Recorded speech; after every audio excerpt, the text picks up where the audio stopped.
I saw an Instagram reel today of the top 5 funniest sad announcer calls. I've seen that. Time. You saw that too? 3 of 5 of them are Vikings. 3 of them are PA. And people comment that, and I saw comments, and there were non-Vikings fans like, God, I feel bad for Vikings fans. Yeah, it's brutal. I saw it. The list was empty, and at least in my mind, I go, at least 2 of these are going to be the Vikings. 3. I knew it was going to be at least Arizona and Blair Walsh, but then I totally forgot about the NFC Championship in 2009. You can run up and kneel it and take a 55-yard field goal, man. This isn't Detroit, man. This is the Super Bowl. And then you see Lions fans getting triggered in the comments too, like, why did he call it Detroit? Detroit's good now. And it was like, this is 2009, you fucking They moron. went 1-15. Yeah, they went 1-15 that year, and they were bad up to that point, and after that until maybe now. Yeah. So yeah, they're idiots. Until last year. They're so stupid. Are those them 10 boys? Nope. Good morning.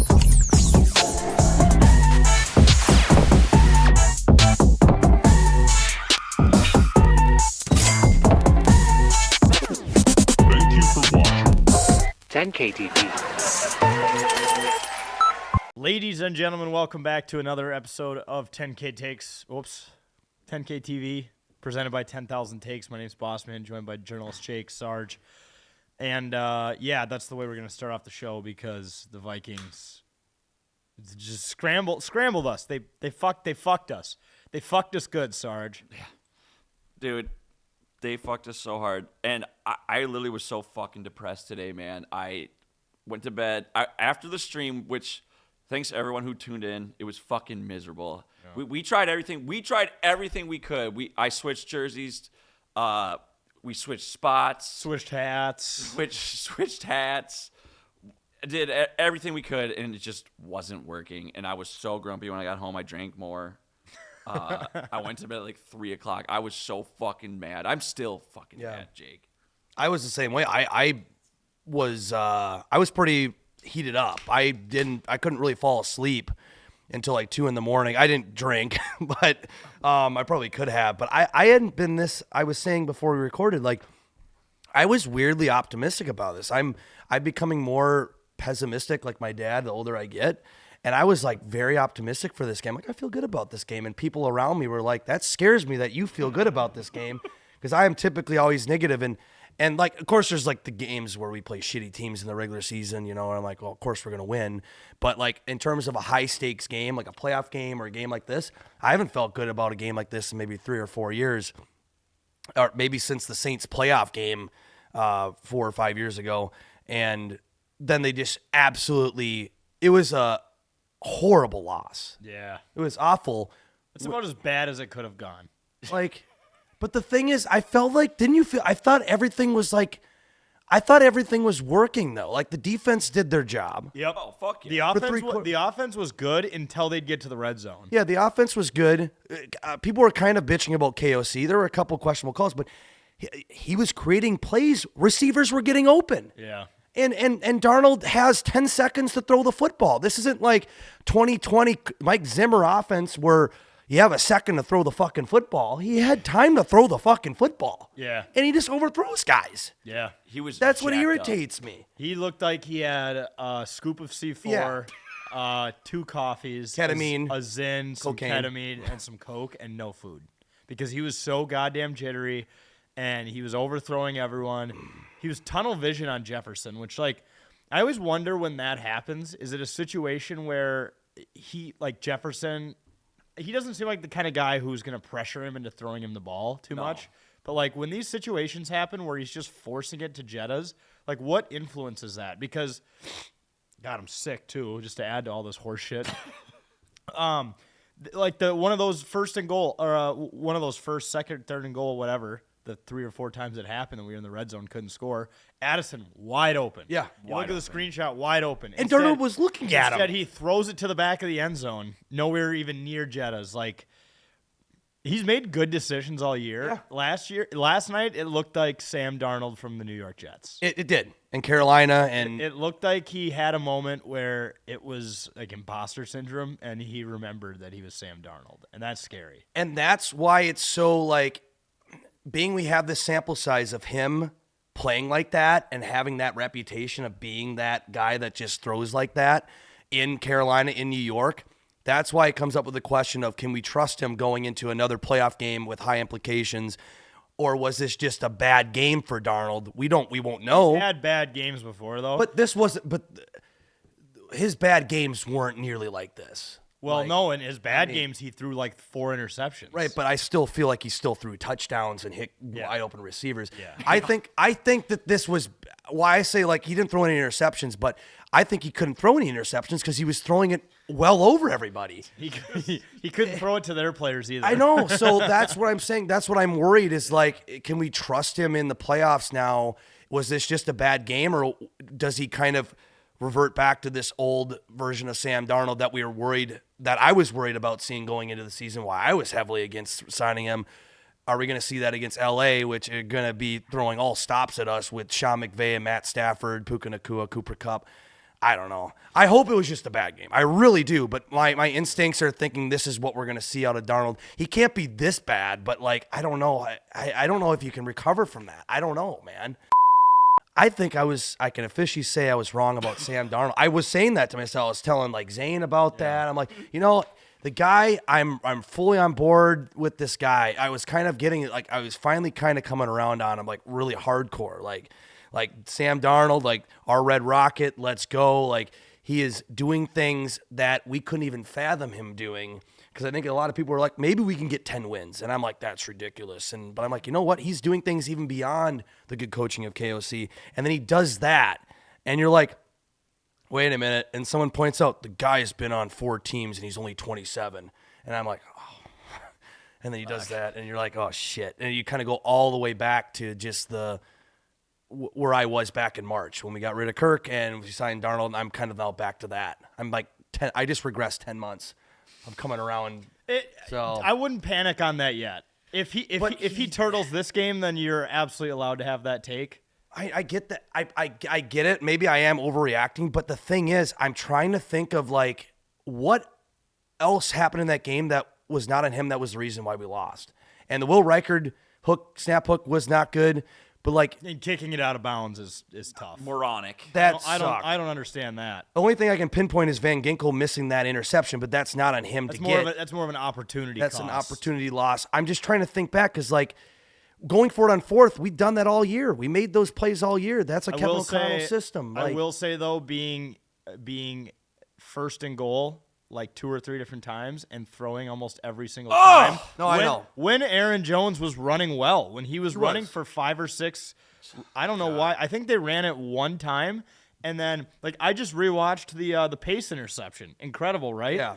And then I remembered that we threw it 4 fucking times in a row, or 3 times in a row, and then kicked the field goal because we were like, oh, we can't do that. And then we go down to the red zone again after the long Akers run, 4 throws in a row. Like, run the goddamn ball. Well, I know that it's going to really depend on what happens going forward, but do you think that Darnold lost himself like $10 million a year on his next deal just yesterday alone? Yes. Probably. Yes, I do. I'm legitimately talking. I'm not just throwing out a number. Like, do you think he's going to get paid now, whether it's by us or anyone else, $10 million less a year? Because I'm convinced that the number changed by that much. I had the dumbest moment yesterday when McCarthy came on the screen.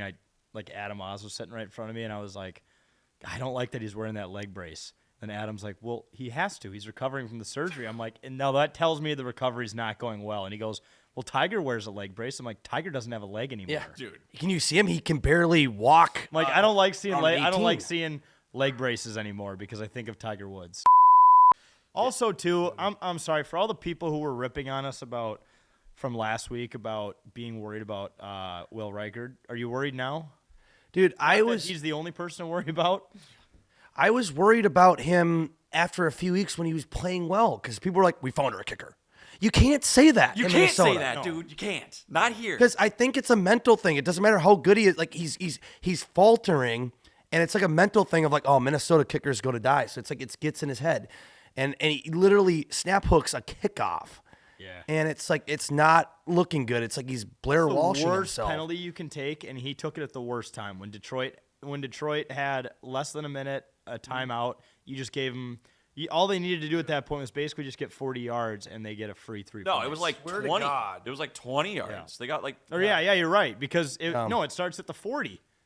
Oh, yeah. Yeah, that's tough. I swear, if the Rams game, or even if we win that, and any game in this playoffs, especially the Rams game coming up, comes down to a fucking field goal, I'm gonna lose it. I'm gonna throw the fuck Like up. if we're down by 1 or 2, or even if it's to tie it or whatever to force overtime, I'm going to like throw up before. I'm gonna just turn off the TV and look at the score the next morning when I can take it in better. I also, too, I forgot to tell you guys, I think part of the reason we did get ripped on a little bit for our take on Will Reichard last week was because Zuch delivered a horribly incorrect stat. Oh no. He said that since Will Reichard has come back, he's 5 for 11. I'm like, he's not missed 6. He just threw that out there. He's like, well, he's missed 5. He's made 5, only 5 of 11 since the injury. That's like a Frank the So Tank many thing. comments like 5 of 11. Where did you get that from? I looked it up immediately after that. I think he may have missed 3 all year. Yeah. Up till this week. Now it's at 4. Right. No, that's like a Frank the Tank stat to try to prove a point. Like, yeah, you missed 5 of 11. Yeah. Like, you know, like the Frank the Tank bit. That's hilarious. Well, you could call it a Zuch stat because he does that. It seems like a Zuch thing. Just pulled it out to support the narrative. Yes, but dude, he's not good. He's like 5 of 11. That's exactly how it went down. What? Oh, man, Zuch. Wait, this was the Will Reichard clip we made last week. We are no longer Reich hard. We are now Reich flaccid. Did he not cut his hair? He said he was going to cut his hair when he missed. He missed. I don't think he cut his hair. Definitely didn't. And I think Karma's getting back at him for lying. The kicker jinx is real. I believe in that. So he definitely needs to cut that hair and figure it out because 5 of 11 since he's come back from injury ain't going to cut it. It's just what? That's just not. Where does he pull? And he sounds like he's like kind of confident, like he actually saw it in like an article that day. He didn't even question it. There were so many comments like, "Who's this fucking clown? 5 of 11." Yeah, I believed it 100%. I did too at at the time. I was like, I would have. It sure felt like it because Yeah. he'd been missing a lot. You know what though? The last thing I'll say on this game is, it hurts and it sucks, but at least we're not the Packers. I think the Packers had a way worse day yesterday. They didn't need to win. They decided to win for seeding because even though Washington was always probably going to beat Dallas because Dallas is fucking terrible, Green Bay starts their starters. Christian Watson gets hurt on a non-contact injury. He's out for the year. Jordan Love on a throw hits his own player's helmet. He might have like a broken finger or a sprained finger. He didn't play the rest of the game. Malik Willis looked terrible. Remember when Packer fans were like, oh, it doesn't matter who we have at quarterback, we're going to win. Yeah. No, Malik Willis looked like straight fucking shit yesterday. Mm-hmm. And now they got to go to Philly. So I'm not here to like justify the Vikings losing and say that we shouldn't feel sad, but it could be worse. All right, final thing. Yeah, we mentioned we're playing the Rams. Sammy Stats pointed out a very funny thing in the Discord. He said, quote unquote, isn't it ironic that our 2 losses come from losing to the Lions and the Rams back-to-back, and then now we got to play them again back-to-back? Oh, no. Fuck. I didn't realize that. Yeah. It's in the same order, too. Yep. Okay. Yep. Yeah, I think we might be fucked now. We might be fucked. So the Wild, despite looking like that scene from It's Always Sunny where, you know, they all are in, like, casts and have crutches and stuff, are finding ways to win games. They go on a big sweep on the East Coast last week, beating Washington, who is one of the best teams in the league. One of the final matchups between Fleury and Ovi, which was it delivered. Ovi had a sick goal, but also Fleury shut him down a few times, including the biggest time in the shootout, which was awesome. Yeah. And then we also beat. Is that good? Carolina. Okay. Carolina. Yeah, we beat Carolina. Pretty Obliterated. Single-handedly, yeah. And I'm shocked because, like, I was scared for a second there because I'm like, they had that little downturn in December where you're like, okay, they're injured, and now it's kind of catching up to them. Like they were playing too good injured, and but now they're back up. now they're getting those wins like against Washington, and Washington. I know they showed a stat where Minnesota has like their points pace right now. Like they have they're the most improved team compared to last year, and Washington's like the second best. So they're playing well. They're like the East Coast version of us right now. Yeah, because they missed the playoffs last year and everything, and you know Ovi wants to make it. So that was a big win. And then Carolina, I mean, Gus I realized a big reason why we were losing games is just not having Gustafson, especially starting a guy like Wallstead. As much as I love the kid, he's just not He's not ready. He's just this point. They keep throwing him to the wolves when they start him. Like they keep putting him out there. I feel like when we don't have a complete roster, Kind of like a fucking game. and You're gonna like the Winnipeg on the road on a back-to-back. Yeah. Back in the week before Christmas, that was one where I think LaPanta called it like a scheduled loss. Mm-hmm. Like the team knew they were gonna lose that game, so they're like, "Fuck it, let's see what we got in Wallstad." Yeah. Also, I haven't talked to you about this yet. Did you know that Crash, the mascot for the Iowa Wild, remade your video? Yeah, I saw that. Yeah, I did. Doing the goalie splits. Yes, I think I saw that. Concourse. Yes, he tagged us. Yes, That's awesome, Yep. dude. Yeah. it's gonna catch. Even more respect for that organization and that team to do that. So he probably had a little bit more padding and equipment. So And less beers. and less You beers. never know, man. You never know. Mascots. I feel like a lot of those guys got to be hammered when they're doing it. Or high. That just makes me think of Bring the in energy. Blades of Glory at the beginning of the movie when Chaz Michaels is figure skating in that mascot suit and throws up in it. Please yes. tell me you know. Okay. I know what you're talking about. Yes. Yep. And he's like hungover and he gets drunk. fired, and then he ends up being like basically like a Disney on Ice type. Yes. And he's like, "Hey guys, he's like hungover and drunk and a combination of everything." Oh, that was I funny just watched that recently and I was laughing so hard. for the playoffs. Well, It's- speaking it of healthy drives me though, nuts. Middleton was skating today, which is good news. Yeah, I saw that. It was also his birthday this weekend. You see how Billy G told the press that it was Middleton's birthday? Yeah, he said something about his finger. So I think the press asked like, what's the status on Middleton's hand because he had a broken hand. That was no secret, or he had a broken finger. And Billy G said he's probably opening beer cans with that finger tonight. It's his birthday. He's got 9 others, but I don't know if he'll figure out how to use those.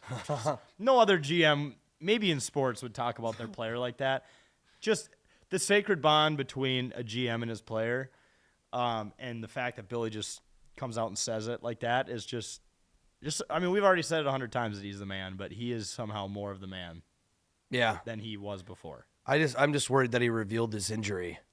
Well, so Essentially, the press must have there must have been already a leak. about his hand. Okay. I mean, he wasn't a cast. Yeah, it There was were very pictures obvious. of him, so Yes.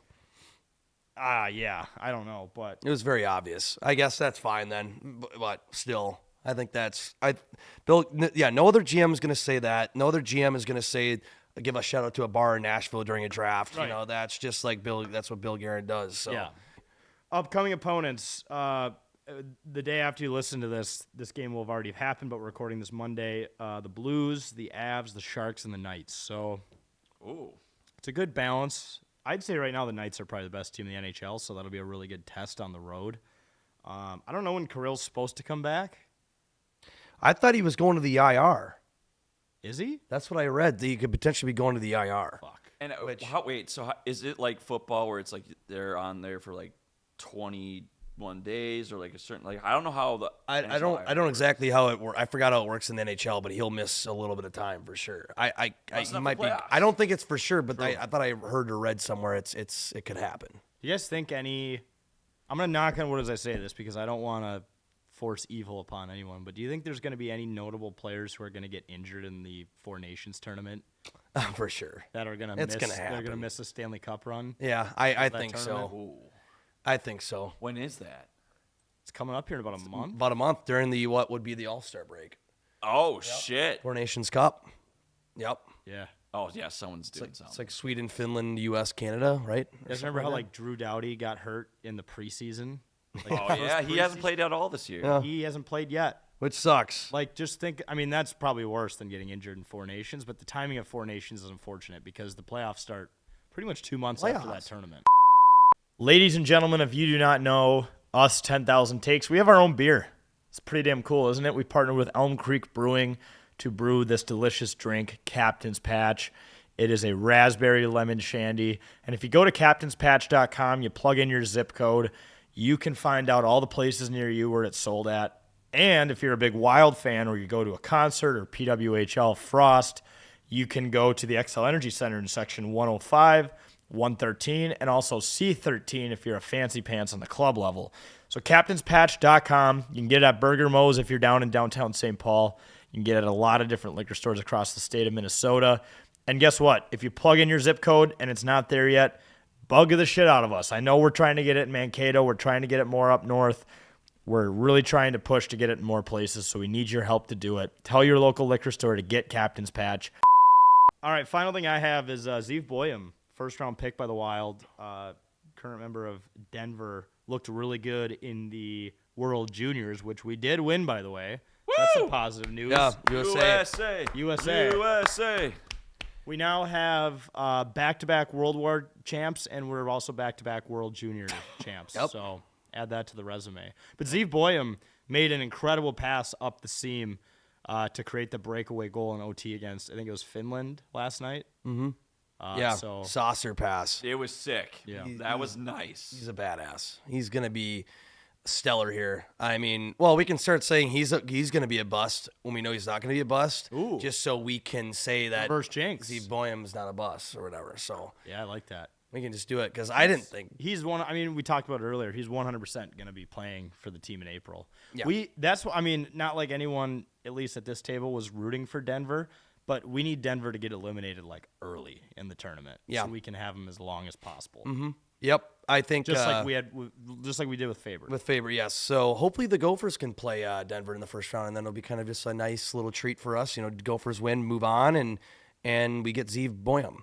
Yep. For the rest of the year. Oh yeah, that'd be huge though. Honestly, to have him in a playoff run. Yeah. Oh man, especially the way Spurgeon has been in and out, and just Merrill too. I mean, just have the. What about Chisholm back there? I like Chisholm. Chisholm's been good. I like him. He's chisholming his way into a roster spot, man.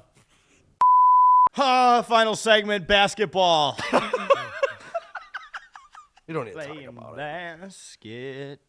Basketball is not going well in Minnesota right now. All around the world playing basketball. Basketball's a state or basketball's a bigger state, or what? Minnesota's a state of basketball, not hockey. Yeah, those people can shut the fuck up. No, we need to stop. But here's what's crazy. The only legitimately really good basketball team right now, I looked at the standings today. The Cleveland Cavaliers are silently 32-4. What? They've only lost 4 games. We're recording this on January 6th. They've lost 4 games this year. Could you imagine being that good right now? Well, they started like 18-0 or something like that. Yeah. And that's crazy for any professional league. So, but they're clearly all their players are clearly not load managing right now. No. They're actually all the guys actually want to play, I guess, because that's what pissing me off. Spider Mitchell's sweet. He's a cool dude. It's pissing me off, dude. I'm finally ready to admit it. The cat trade was a disaster. You know what? Before we were playing the cautious side of, you know what? Let's see. These guys got to figure out how to play together. We're halfway through the year. We're 500. Yeah, it's not looking good. It's I was a person that was like fine with it because the cat has been so inconsistent and had whatever attitude problem, but he clearly had something. Him and Ant clearly got along really well. He was clearly a locker room guy and people liked him, and now it's just not working. Sorry, we're 34 games in. I don't want to zooch myself there, but We're we're still almost 17. halfway. We're almost halfway through the season. We're 17-17. Yeah. We also lost to the Detroit Pistons on Friday night, I believe it was, who they are better than I thought. I don't check in with basketball as often as I'd like. There are also like 3 or 4 teams in the NBA right now who have less than 8 wins. Think about that. Ugh. The Wizards have 6 wins this year. Ooh. Wizards have 6. The Pelicans have 7. We play them soon. Let's go. This Get is right just game. gross, dude. Yeah, the NBA is very weird. The NBA always has this, though. It's like the NHL, like the worst team will maybe right now has, or like the 12 12 wins. The Sharks have 13. You're Yeah. You're close. Yeah. You're sniffing second to last. No, yeah. brutal, man. That's But yeah. Detroit is actually, man, they're 18. They're like 500. 18. I mean, they're not like they're not like 0-27 like they started last year or whatever it was. That was rough. but I don't know if it's just the cat trade. I mean, Mike Connolly has taken a massive step back. He's starting to finally play like someone who's 40. It's caught up to him, unfortunately.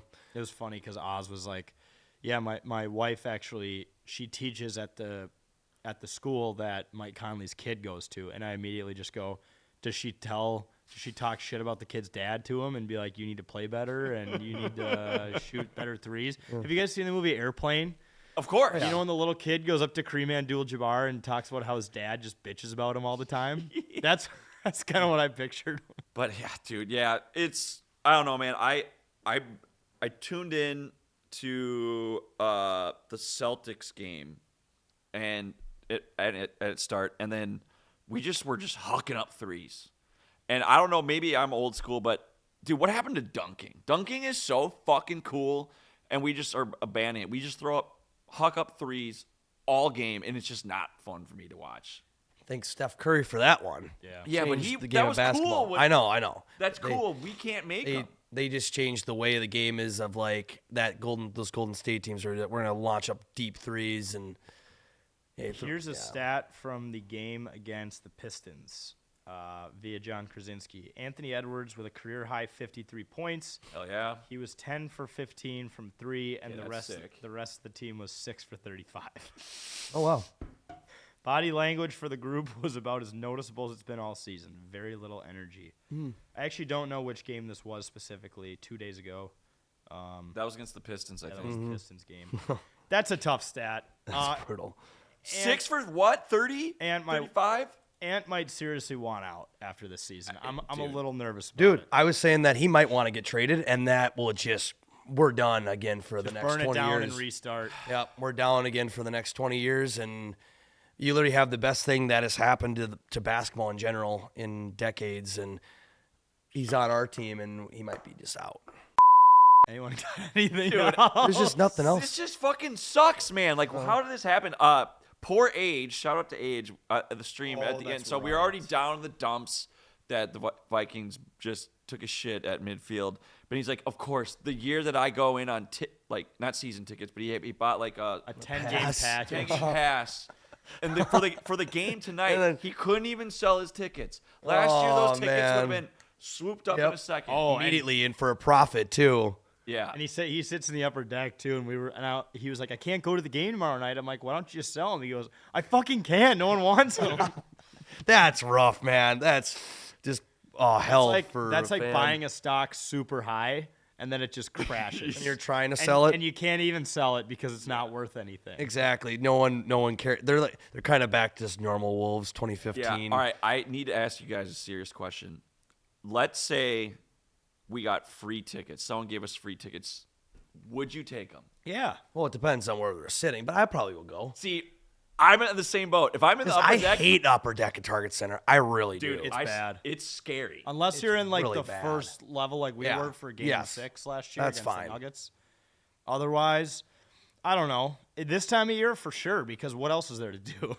See, I don't know. Like, if I'm Fucking in the cold upper deck, outside. I'm like, I don't know, because I I'd don't. rather just go to Cowboy Jacks at that point down there and Dude, watch the game. That's a good right? point. You can see if it was lower level, 100%. Yes. For sure.